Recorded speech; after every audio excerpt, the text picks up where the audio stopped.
Hello, listeners. This is Kat, and welcome back to Put Your Hands Up Podfix.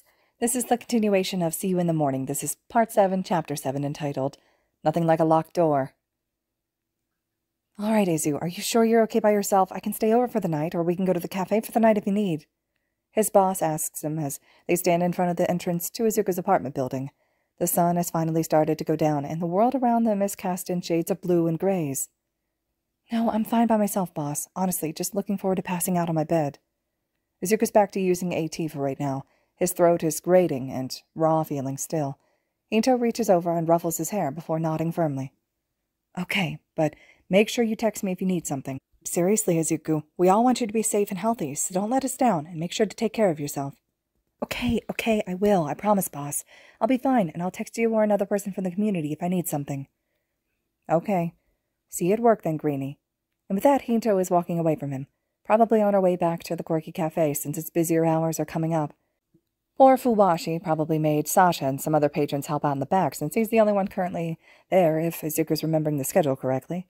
A wave of bone-deep fatigue washes over Izuku, reminding him that he was so beyond ready to reacquaint himself with the threads of his bedsheets and pass out.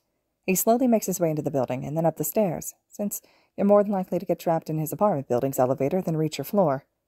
He steps into his apartment and locks the door, about to make a beeline for his room when his body suddenly decides to give up. The last thing Izuku sees is the floor, rushing up to greet him, then darkness. Waking up suddenly, he finds himself a couple hours later, waking up in the entry of his apartment on the floor.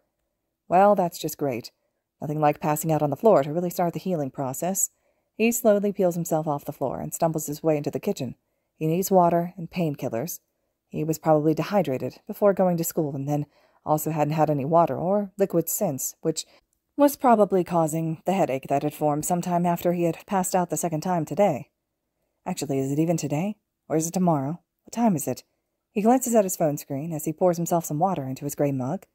Oh, it's just after midnight. He wonders if his neighbor had waited for him at midnight for coffee, even though they had just seen each other a couple hours prior. He probably didn't, but Izuku was wrong last time.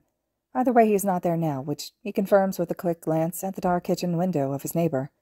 After taking his painkillers, only minor ones since he has dealt with much worse pain than this, and his heavier painkillers were expensive and reserved for very rare occasions, and chugging a couple more mugs full of water, Izuku finally makes his way toward his room, and promptly falls asleep, fully clothed on top of his bedsheets. Shota had accidentally ended up following his teen neighbor and said teen's aunt back to their apartment. In his defense, he was on the way to his apartment building, and they were neighbors, so it wasn't all that surprising, and was honestly an accident, though a good one in Shota's opinion, especially when he watched the kid's aunt and him trade some words while standing outside his neighbor's apartment building, the kid responding again in some sign language that Shota couldn't understand and didn't recognize, though the redhead was thankfully responding aloud in Japanese. He's not thankful for long, because, based off of Sei-san's spoken words, she was leaving the kid alone in their apartment. Shota's blood started to feel hot. How dare she? She promised that the kid would be watched over and taken care of if they let him leave UA, and the kid himself didn't seem too upset by his aunt leaving and had actually seemed to be reassuring her that he didn't need her to stay the night. Did she not stay at the apartment usually? Why would she call it staying the night if she lived there? The two interact for a couple more seconds before the woman is walking away and the kid is heading inside. Shota follows the kid at a slight distance, though Midori seemed tired enough to not be paying attention to his surroundings anyways, as he walked into the apartment building, then up a couple flights of stairs. Finally, he watches as the kid unlocks his apartment door and slips inside.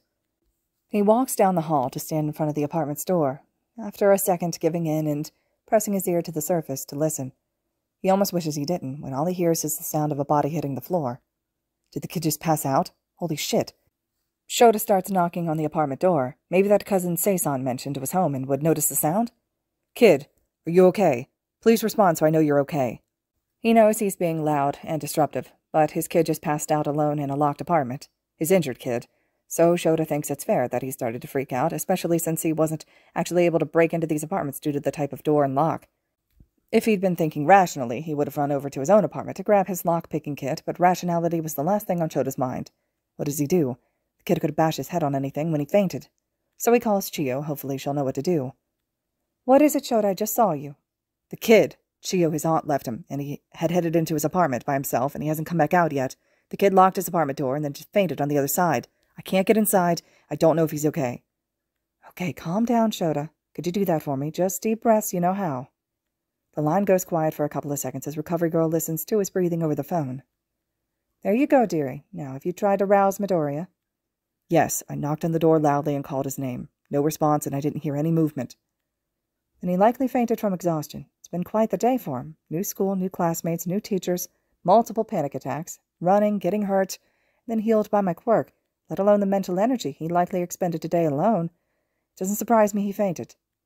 There's a long sigh from the other side of the phone call, and Shota can already tell he's not going to like what she has to say.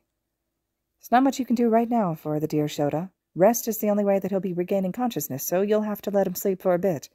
Even if the floor isn't the most comfortable option, but he'll be fine. He was right. He didn't like what she had to say. He can't just leave the kid like this. He can't. Even if his aunt is fine to leave the kid alone after a day like today, Shota can't.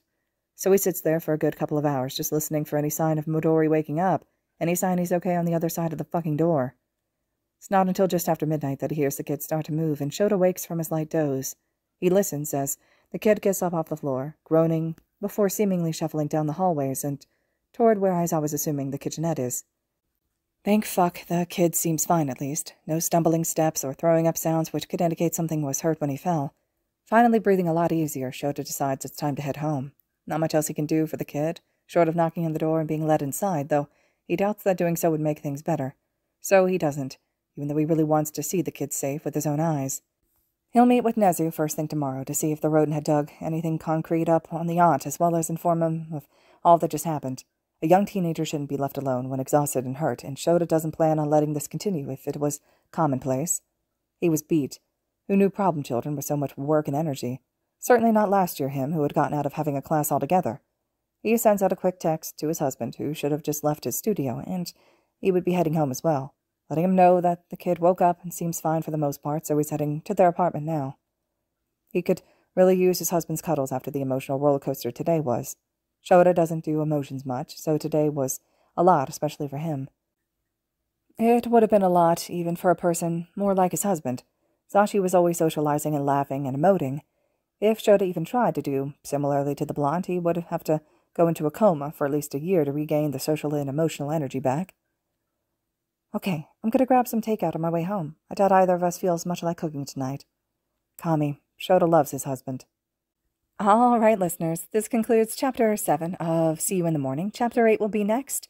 Let me know your thoughts and reactions, and as always, thank you so much for listening.